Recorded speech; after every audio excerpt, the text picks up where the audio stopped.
Okay, so I tell you what we're going to do. We have a couple things in limits that we have to pick up. One-sided limits. I don't know why I'm writing this down. Anyway, and we also have to pick up some lessons on continuity.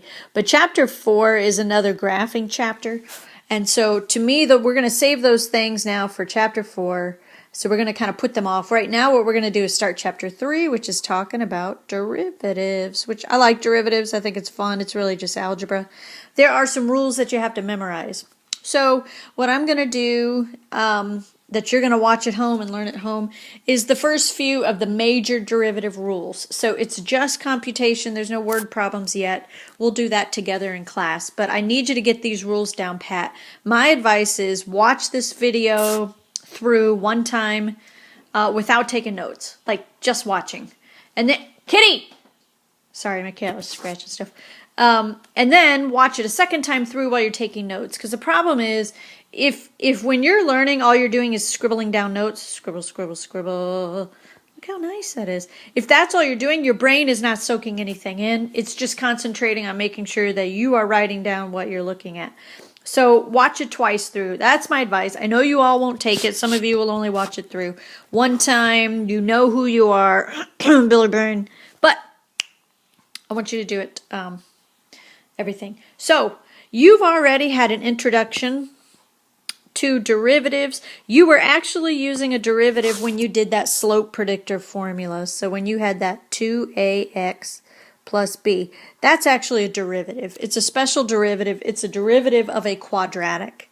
But you can apply the same principle to any function, and it all starts from this. Don't write this down if you are taking notes, because I'm not going to have you do this. But this is where it all comes from, that whole thing that we did in pre-cal. Hopefully you did it in your pre-cal. And you're doing the limit as h approaches 0. So it has to do with, you know that a derivative is really the slope. It's how to find the slope of a tangent line. It's talking about a rate of change. Slope is the rate of change. Slope is how is y changing with respect to x. That's what slope is. And that's what a derivative is. It's a rate of change. This formula actually comes from slope. Really, it's if you have a graph and you have this point and this point and you want the slope, well, we know we take the y coordinates minus the x coordinates.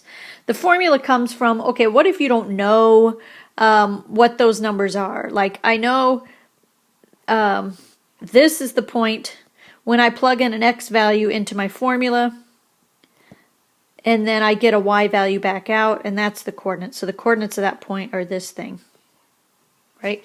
You plug in your x value into the formula, and then what you get out is a y value.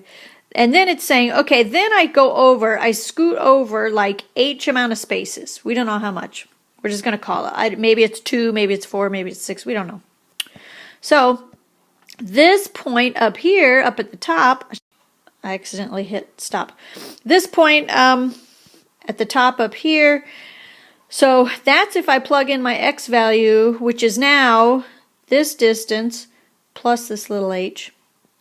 So my x value is x plus h. And then it's what I get when I plug in x plus h into my function. Okay, and if I want slope, the slope is, you know how the slope is, it's the y coordinates minus the other y. So f of x plus h minus f of x. That's the distance between my y's over the difference between my x's. So I have x plus h minus this x. Okay, and then you see those x's go away. And that's where you can see that formula coming from. And what we're doing in a limit is we're looking for a tangent line. So we don't want to go through 2 points. We just want to go through 1 point. So we learned the tangent line of a parabola is the line that touches that parabola in only 1 point, not 2. So this limit, that's what it's talking about. It's saying, okay, imagine this distance y that's over here. You with me on the triangle? As that gets smaller and smaller and smaller and smaller, and these 2 points get closer together, what happens to the slope? So that's what all this is coming from. I want you to keep in mind that all of your derivative rules come from, here I'll use a new color, come from this formula right, oops, I crossed out my limit, this limit right here, all of them. It's just somebody has shortened it for you, just like the slope predictor formula, so you don't have to do that ugly thing over and over. So really, section 3.1 is using this ugly formula over and over, and I'm just not going to do it. We did it in pre-cal. Hopefully you did it somewhere so you could enjoy the torture. Let's do the shortcuts.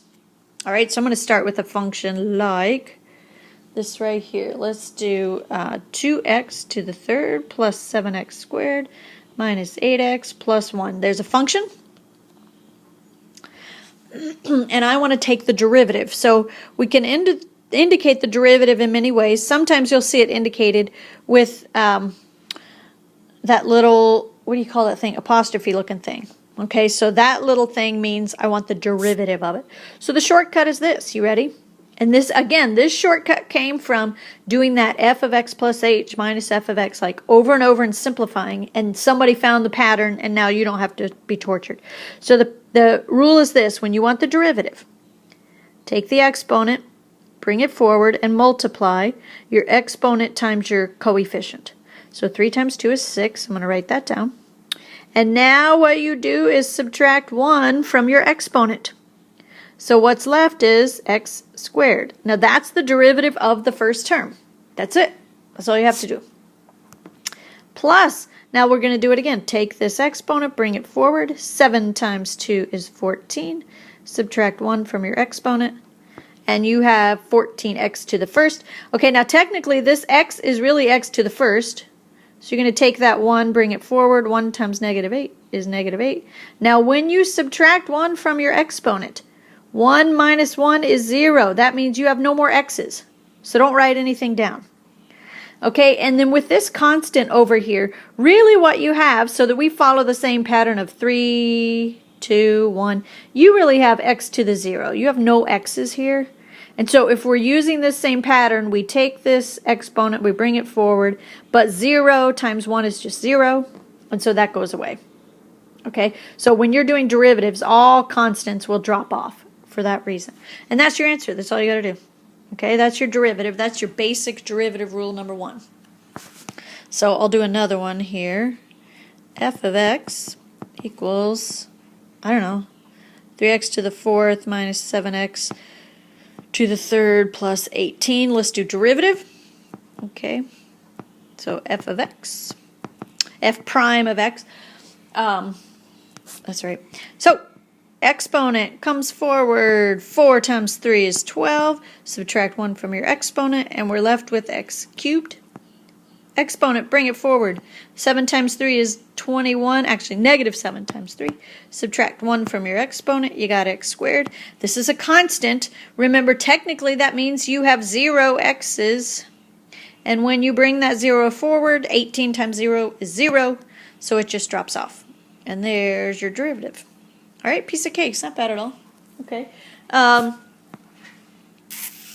Let's talk about this, that you're going to have to be careful. Oh, you know what? Let me write it in a different way. If I have a y instead of an f of x, you know by now that they mean the same thing. But if I write it in that way, the way you write the derivative is different. So let's say I write my function like this. Y equals, I don't know, 1 over x cubed. Okay, and I want the derivative. So you can either write it as y prime, but that's not seen very often. What you would call this is you put a little d, like the derivative of y, and then on the bottom you're going to put what the other variable is. So this is the derivative of y in terms of x. That means we have x's over here on the other side. So dy dx is another way to write a derivative. What I want you to do here, the problem is we have this thing in the denominator. You can't just bring that 3 forward. It's not 1 over 3x squared. So you have to write this using negative exponents. So to do this one, you're going to rewrite the equation. Remember, if you have an x cubed in the denominator, it means you have x to the negative 3rd. Okay, so step 1. If you have something in the denominator, if you have nothing in the top, like I just have a 1, or if you have a constant in top and your variable's in the denominator, I want you to rewrite it like this. Then go ahead and use your rules. Take that exponent, bring it forward, but you got to be careful here. Then remember, where you got to be careful is when you're subtracting 1 from your exponent.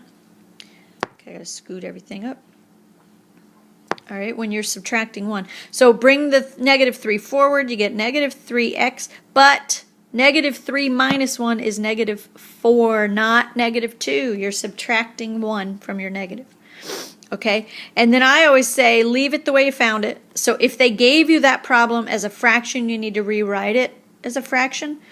The 3, by the way, the negative 3 has nothing to do with that exponent. That exponent only has to do with the x. So to write this, that negative 3 is a whole number. It stays on top. The only thing that goes on the bottom are those 4 x's, and you would write x to the 4th. That's your derivative right there. All right, I'm going to show you another one just like it so we can get used to it. Oi choloi. Let's say, oh my gosh, did you hear my cat? I hope you did. Let's say I have y equals negative 7 over 2x to the 3rd. All right, so that's my expression. I want to find the derivative. I want to find derivative of y with respect to x. That's what I'm looking for.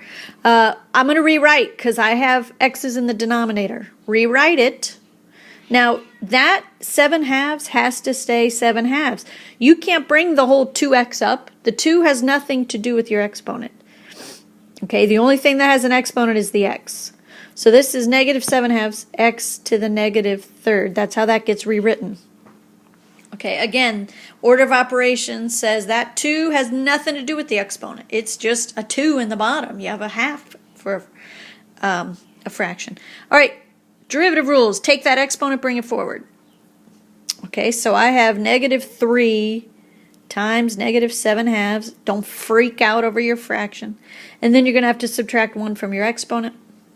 So I know that's going to give me x to the negative 4th. Negative 3 minus 1 is negative 4. All right, I got to clean up this fraction right here. Negative 3 times negative 7 is positive 21. So I have 21/2 x to the negative 4th. Leave it the way they gave it to you. They did not give it to you with negative exponents. They gave it to you with positive exponents. So you have to rewrite this, put the 4 back. You have a 21 on top. You have a 2 on bottom, and now put those x to the 4th back. There's your derivative. Oh, in terms of x right there. Okay. Sometimes actually instead of putting the x underneath it, they'll multiply both sides by dx, and you'll see the dx here.